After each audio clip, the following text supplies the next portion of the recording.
Welcome to the Funeral Channel Network podcast. Today, we're going to be taking a very deep dive into something that, statistically speaking, almost every single one of us will have to face at some point, and yet almost none of us are actually prepared for. We are stepped into a scenario that is, frankly, inevitable. It's a moment where bureaucracy collides head-on with the rawest human emotion imaginable. It is the intersection of history, heartbreak, and a deadline. And that last part, the deadline, that's the part that really trips people up. That is the perfect way to frame it. We're dissecting a fascinating piece of source material today titled The Art of Drafting Compassionate Obituary Notices. And we're layering in some very specific tactical insights from the funeral program site to really flesh this out. But before we get into the how-to, I want to set the stage properly. I want to put us in the room where this happens. Yes. I want everyone listening to close their eyes for a second, unless you're driving. Please don't close your eyes if you're driving. And imagine a scenario. Let's do it. Because the context is everything here. You can't understand the document without understanding the room it's written in. Okay, picture this. It is a Tuesday. It's raining. It always feels like it's raining in these scenarios, doesn't it? You are exhausted. You haven't slept properly in maybe 3 days. Maybe you've been at the hospital or the hospice or just pacing the floor of your living room. Right. Your brain is just fog. Absolute mush. Your concentration is shot. Your phone is physically hot to the touch because it hasn't stopped ringing. Family members checking in, florists needing delivery times, random neighbors asking if they can bring a casserole. You are grieving. You are in the thick of it. And suddenly someone hands you a blank sheet of paper or opens a blank Word document with that blinking cursor that seems to mock you and says, okay, summarize this person's entire existence, 60, 70, 80 years of life, in 3 paragraphs. Make it dignified, make it accurate, and make sure you don't offend Aunt Linda. That is the terror of the obituary, that right there. It is a high-stakes writing assignment delivered at the precise moment you are neurologically least capable of handling it. It sounds like a nightmare exam question from a philosophy class, doesn't it? Yeah. Summarize the human soul in 300 words. You have 20 minutes. Go. But it's real life, and that is why we are digging into this today. What stands out to me in the source material we're looking at is that it acknowledges that specific tension immediately. It doesn't pretend this is just filling out a form. Yeah. It calls the process emotionally complex, specifically because it asks mourners to compress relationships, milestones, struggles, and joys into a finite narrative while their grief is raw. It is trying to create order out of emotional chaos. So our mission for this deep dive is pretty clear. We want to unpack this guide on how to transform raw biographical data, dates, names, places into a dignified narrative. We want to figure out how to honor a life without crumbling under the pressure of trying to be perfect. Because, and the source makes this point early on, this isn't just paperwork. No, absolutely not. And that's the hook here. It's so easy to lump the obituary in with the death certificate or the permit for the burial plot. Right. Just another form to check off the list. But those are legal documents. They are logistical. They are binary, dead or alive, approved or denied. An obituary is described in our text as deeply human work. It requires sensitivity, restraint, and intention. It's a creative act performed under duress. Creative act under duress. That is a perfect way to put it. So let's start with the basics. What exactly is an obituary? I mean, on the surface, it's a notification. Hey, everyone, this person died.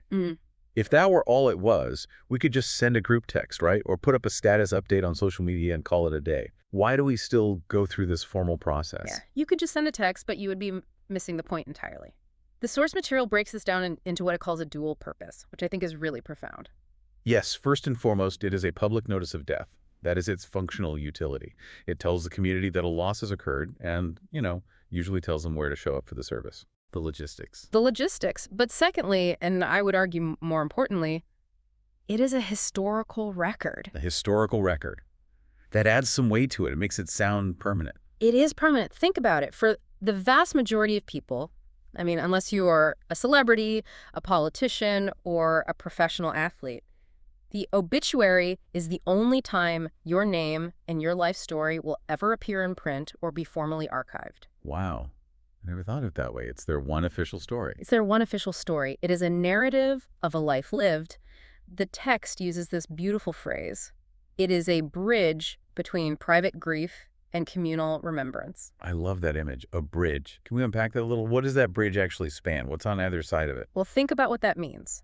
Private grief is what happens in your kitchen when you're crying over a cup of coffee. It's the empty chair at the table. It's the smell of their cologne on a sweater. It's the intimate personal loss. It is. It belongs to the family. That is intimate, and it can be really isolating. Communal remembrance is the funeral, the wake, the community coming together to support you.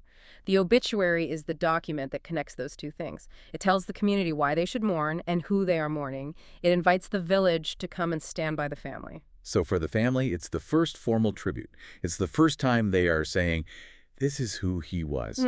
And for the reader, maybe someone who didn't know the deceased well or hasn't seen them in 20 years, it might be the only account of that person's life they ever read. Precisely. And that raises the stakes on tone and content immensely. If you write a bad legal contract, you lose money. If you write a bad obituary, you risk diminishing a legacy. That's why the funeral program site warns so heavily against obituaries feeling transactional or formulaic. Transactional makes me think of, like, a receipt. John Smith, born here, died here, bye. Exactly. It reads like a police blotter. Subject is deceased. And even though there are traditions and standard formats, which we will get into, the source insists there must be space for warmth and humanity. It's a notice, yes, but it's not just a notice. It's an invitation to remember. But here's where we run into the biological problem. We're asking people to do this deeply human work while their brains are essentially offline due to grief. The source has a whole section on understanding the emotional weight. How does grief actually mess with our ability to write this? Well, scientifically speaking, grief affects language processing. It affects memory. It affects executive function. And executive function is the part of your brain that organizes tasks, makes decisions, and prioritizes information. When you're grieving, that system is often offline. You might find yourself staring at a simple word like "the" and thinking it looks spelled wrong. Or you might completely blank on the name of a cousin you've known your whole life. It's brain fog on steroids. Exactly. But practically, what the text points out is that families get paralyzed by two things. The fear of saying the wrong thing and the pressure to do justice to the deceased. Doing justice feels like such a heavy burden. It feels like you have to write a biography that wins a Pulitzer Prize, or else you didn't love them enough. Like, if I don't use the perfect adjectives, I'm failing them one last time. That pressure leads to the two extremes the source warns us about. On one end, you have the overly brief or impersonal notice. This happens when the family is so afraid of getting emotional or making a mistake that they just shut down. They stick to the bare facts. John Doe died on May 1st. Service is Tuesday. It feels cold. It feels incomplete. It feels like they're holding back, like they're guarding the memory instead of sharing it. Right. And on the other end, you have the overly long or emotional narrative. This is the chaotic, overwhelming pour of grief onto the page. It's 5 pages long. It's rambling. It's detailing every single sandwich the person ever ate. It includes inside jokes that nobody outside the immediate family understands. I've seen those. You start reading, and 10 minutes later, you're like, I'm lost. I don't know where we are in the timeline anymore, and I have no idea who Snuggles is. Exactly. And while the source says neither approach is wrong in the sense of being a sins, grief is messy and people do what they can, they both fail to be effectively communicative. The solution offered is gentle structure. Gentle structure. Yeah. That sounds soothing, like a weighted blanket for your writing process. It is. The idea is that a clear framework reduces emotional strain. It provides boundaries. When you are grieving, the blank page is your enemy because it represents infinite choices. Infinite choices are exhausting. A structure says, put the name here, put the date here, put a memory here. It reduces the cognitive load. It creates a safe container where creativity and compassion can exist without spilling over into chaos. So structure isn't about being rigid or bureaucratic. It's about giving your tired brain a roadmap so you don't drive off a cliff. Perfectly said. It allows you to focus on the content, the memories, because the form is already decided for you. Let's talk about tone. I think a lot of people equate dignified with stiff. Like, to be respectful, I have to sound like a Victorian lawyer.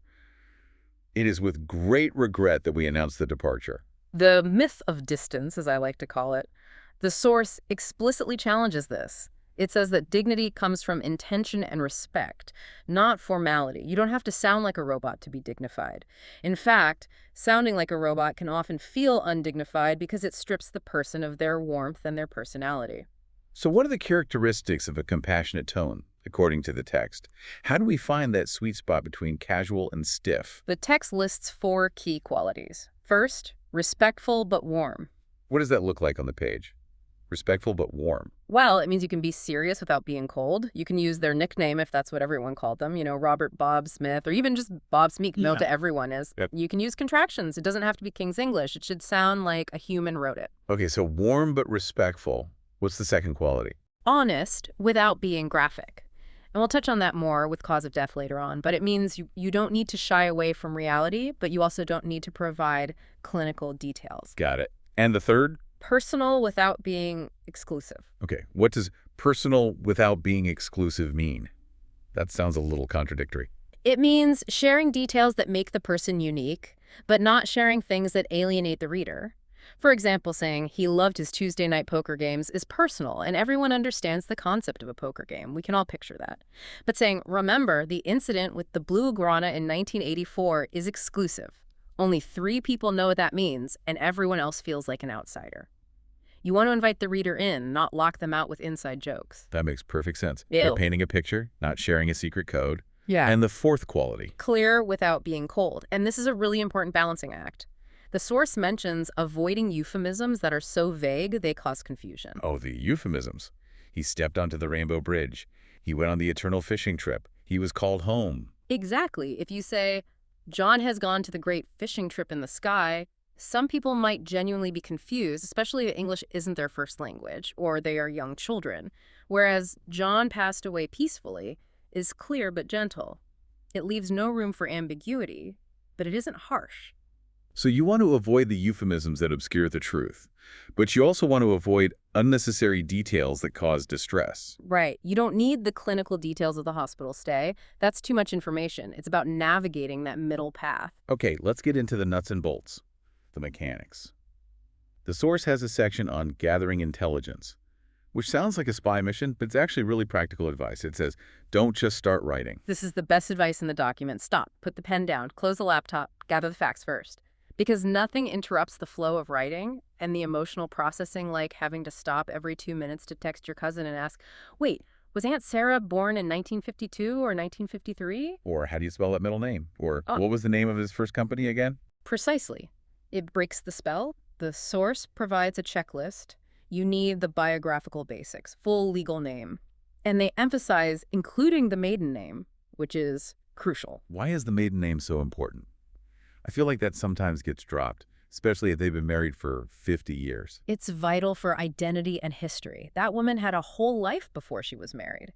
She had childhood friends, high school sweethearts, neighbors, distant cousins who only know her by that original name. If you leave it out, you are effectively erasing her history for anyone who knew her in the first half of her life. You make her unsearchable to them. That's a really good point. It's a genealogical key, too. If someone is doing family research in 50 years, that maiden name is the link to the previous generation. Absolutely. It's an anchor in the family tree. So get the full legal name, get the age, get the dates and places of birth and death. And the who? The names of close family members. Yes. And here is where the source makes a point that seems obvious but is so critical. Accuracy matters. Errors in obituaries cause genuine pain. Imagine being a daughter and seeing your name misspelled in your father's obituary, or seeing your brother listed as a stepbrother when he wasn't. It adds a layer of hurt to an already painful situation. It feels like an insult, even if it's just a typo. It feels careless at a time when care is the most important thing. It does. It feels like you couldn't even take the time to get my name right. So gathering this data beforehand prevents that. You write it all down, you double check it, you have someone else check it, and then you start the creative writing. Then you move to life milestones. Education, career, military service, community involvement, hobbies. Now here is where it gets interesting to me. The expert insight, well, your insight, based on the text, is about the selectivity rule. This is a profound point. The text says, not every detail must be included. Selectivity is an act of care, not omission. Selectivity is an act of care. I want to pause on that because I think the instinct is I have to list everything or I'm erasing part of their life. I have to list the job at Dairy Queen in 1974 and the time they were on the PTA for 6 months. Right, but think about a museum curator. A curator doesn't put every single artifact the museum owns on display. If they did, it would just be a pile of stuff. You wouldn't see the beauty or the significance of any individual piece. They select the pieces that tell the story. That's their job. That is such a relief to hear. You don't need to be a stenographer of their existence. You're the curator. You are the curator of their memory. If you list every job your father had since he was 16, the fact that he was a passionate teacher for 40 years gets lost in the noise of his summer job at the ice cream shop and his brief stint in sales. You select the details that tell the truth of the life. You are curating so that the important things shine. So once we have our bucket of facts, our artifacts for the museum, we move to phase 2, the architecture of the narrative. The source lays out a common obituary structure. I think it helps to visualize the flow. Walk us through these 6 steps so our listeners can kind of build a mental template. Sure. And again, remember, this isn't a cage. It's a skeleton to hang the story on. Step 1 is the announcement of death, the who and the when, straightforward. Yeah. Step 2 is the brief life overview, where they came from, the broad strokes of their background. Step 3 is family relationships, the survivors and those who went before, the cast of characters in their life. Right. Step 4 is personal qualities and achievements. This is the heart of the piece. This is where you talk about the gardening or the teaching or the way they laughed. The soul of the story. Exactly. Step 5 is servants information, the logistics. Where do we go? When do we go? Where do we send flowers? And step 6 is the closing sentiment, the final goodbye. It's a narrative arc. It starts with the news, goes into the backstory, introduces the characters, explores the themes, gives the call to action, and ends with a reflection. It really is storytelling. And the source points out that this structure allows the reader to follow along without effort. Remember, the reader might also be grieving. They don't want to work hard to figure out what's going on. They expect this rhythm. It's comforting in its familiarity. Let's zoom in on the opening paragraph. The source says it establishes the context and the emotional direction, and it suggests a technique. Instead of just John Smith died, use a brief phrase reflecting character or role. This is a great way to invite the reader into the story, as the text says. The standard opening is, John Smith, 82, died on Tuesday. It's factual, it's fine. But try this. John Smith, a devoted father and lifelong educator, passed away on Tuesday. Just those few words, devoted father, lifelong educator, immediately tell me who this person was. It frames everything that follows. It frames the entire reading experience. It tells the reader, we are about to read about a man who loved his kids and loved teaching. It sets the lens. If you say, John Smith, a local jazz musician and prankster, I'm buckling in for a totally different story. It primes the reader emotionally. Which brings us to the soul of the story, the difference between meaning and a resume. I call this the resume trap. It is a very common trap, and it's an easy one to fall into when you're stressed. It's so easy to just list jobs. He worked at Ford for 20 years, then he worked at GM, then he retired. It's safe, it's accurate, but it's boring. But an obituary is not a LinkedIn profile. It is not a CV. The source argues that the purpose is meaning, not completeness. So how do we get to meaning? The source suggests asking some pivotal questions to dig that up. Right. The family should ask, what defined this person to those who love them? Not what was their job title, but who were they? What roles mattered most to them? Maybe they were an accountant by trade, but in their soul, they were a gardener. Maybe they spent 40 years balancing books, but every spare minute they had was spent nurturing roses. The obituary should reflect the gardener. I love that. Focus on the passion, not just the profession. What qualities will be remembered? That's another question. Exactly. Descriptions of kindness, humor, dedication, resilience. These allow strangers to connect emotionally. If I read that someone was a senior vice president of marketing, I think, okay, good for them. That's a status. It's impressive, but it's cold. But if I read that they never missed a Sunday dinner or could fix anything with a roll of duct tape or always had a treat for the neighbor's dog, I feel like I know them. That's the human connection. The funeral program site explicitly guides families to prioritize humanity over chronology, especially when space is limited. I'd rather read 3 lines about how much someone loved their dog than 3 paragraphs about their corporate ladder climbing. Unless, of course, the corporate ladder was their passion. It's about reflecting their truth. If they lived for the deal, mention the deal. But usually, people live for the moments in between the work. True. Now, we have to transition to the tricky part. The source calls this navigating sensitive family dynamics. The minefield. Because, let's be honest, families are messy. We have divorces, estrangements, blended families. It's complicated situations. How do you handle that in a public document? This isn't just a story, it's a political document within the family. It is. The source advises on the survivor list specifically. The golden rule here is keep it factual and neutral. Factual and digital, so no editorializing, no hidden messages. No.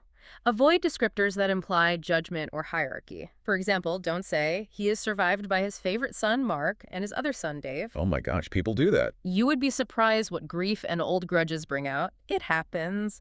Or listing the second wife as his beloved wife and totally omitting the mother of his children who he was married to for 30 years.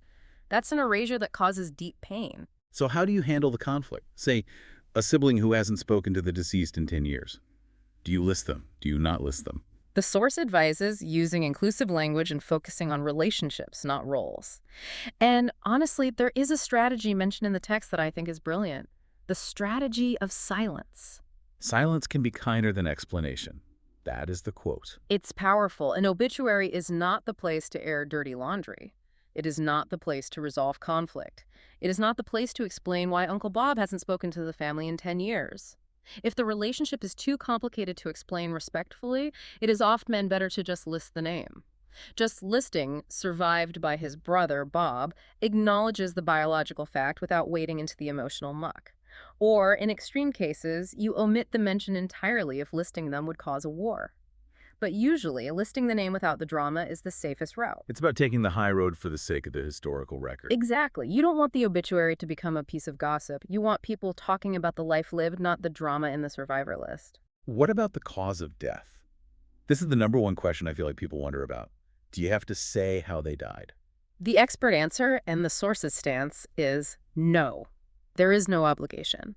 It depends entirely on your comfort, your cultural norms, and your values. I feel like in small towns, if you don't say it, the rumor mill starts instantly. Why did they say? Was it something scandalous? That is a valid consideration. Sometimes stating the cause controls the narrative.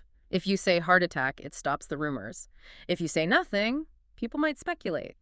But if you do include it, the source says the language should be non-graphic, respectful, and simple. After a long illness or suddenly at home? Right, complications from surgery, or even lost his battle with addiction if the family wants to be open about that and reduce stigma. But what you want to avoid is reducing the individual to the circumstances of their death. You don't want the tragedy of the final moment to overshadow the 70 years of life that came before it. That's a really important distinction. The obituary is about the life, not the death. Precisely.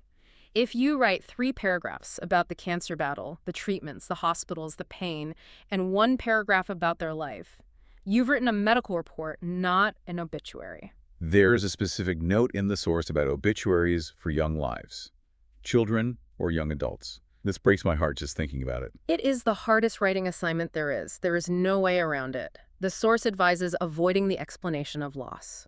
Don't try to explain why this tragedy happened. You can't. It doesn't make sense. Instead, focus entirely on love, impact, and remembrance. Connection over chronology. Yes, because a child hasn't had a career. They don't have a military service record. They didn't join the Rotary Club. Their life was entirely about who they loved and who loved them.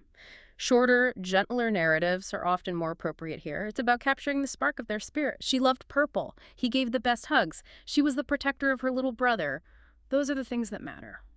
Moving on to practicalities and legacy. We talked about the audience paradox. Right. The paradox is that you are writing for everyone and no one at the same time.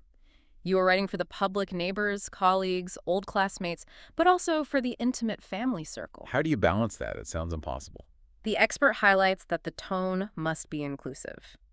Private sentiments, the really deep, raw, personal stuff, are often better left for personal letters or the eulogy. The obituary is a public square. You want everyone to feel welcome in the memory. You don't want a neighbor reading it and feeling like they are intruding on a private conversation. And we have to talk about digital longevity. This is a modern problem, a very modern problem. It really is. 20 years ago, an obituary was in the newspaper for a day. Maybe you cut it out and put it in a scrapbook, but for the rest of the world, the paper was recycled the next morning. It was ephemeral. Today, online obituaries last indefinitely. They are Googleable forever.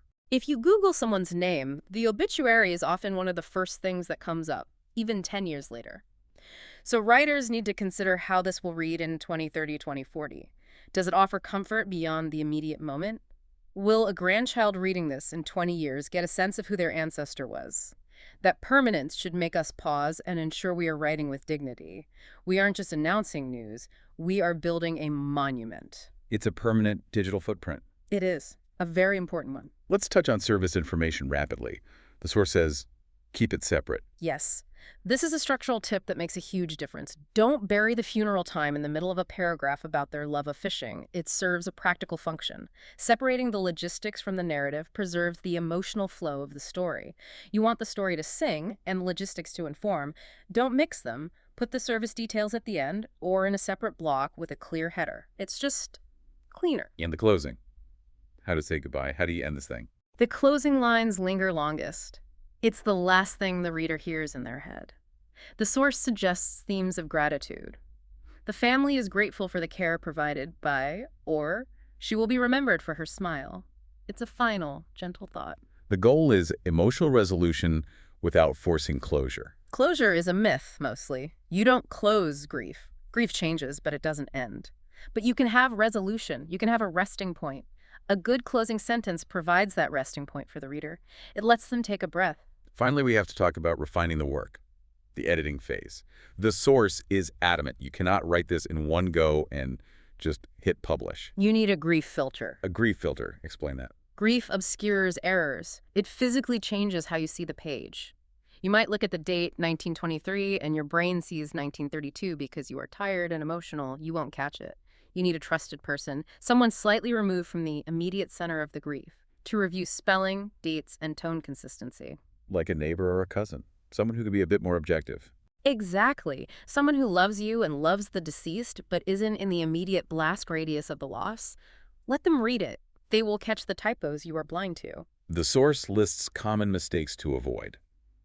Writing while emotionally overwhelmed without pauses, including unresolved family conflict, overloading with unrelated details, rushing publication. Slowing down, even briefly, often leads to stronger, more compassionate writing. That is the key takeaway. It feels like a race. The funeral director is calling, the newspaper has a deadline, but taking an hour to step away, drink a glass of water, and then come back to review it can make the difference between a regretful typo and a beautiful tribute.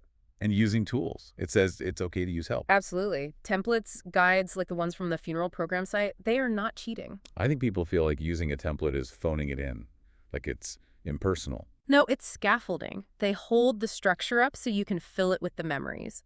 It allows you to focus your energy on the unique parts, the stories, because you don't have to worry about the formatting. You don't have to be a professional writer to do this well. You just need to be sincere and use the tools available. So as we wrap up this deep dive, I want to go back to the core message.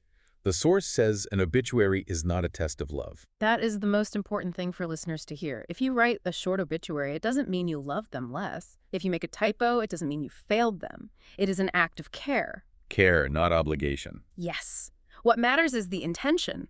The intention to honor, to acknowledge, and to remember with respect. These narratives do not explain death. They affirm life. They affirm life. That's beautiful. They remind us that behind every name is a story shaped by connection. And in a world of information overload, a well-crafted obituary offers something rare, words that hold memory with dignity. Here's a final provocative thought for you to mull over. We live in a world of digital permanence. Everything is recorded. But usually it's recorded without context. A photo here, a tweet there. When you sit down to write an obituary, you are doing something radical. You are curating a permanent historical record. You are telling the future how to remember this person. You are the historian of that life. That changes the perspective, doesn't it? It's not just an announcement. It's a monument made of words. A monument made of words. I love that. Thank you all for listening to this deep dive. We hope this helps you or someone you know when that difficult day comes. Take care. See you next time.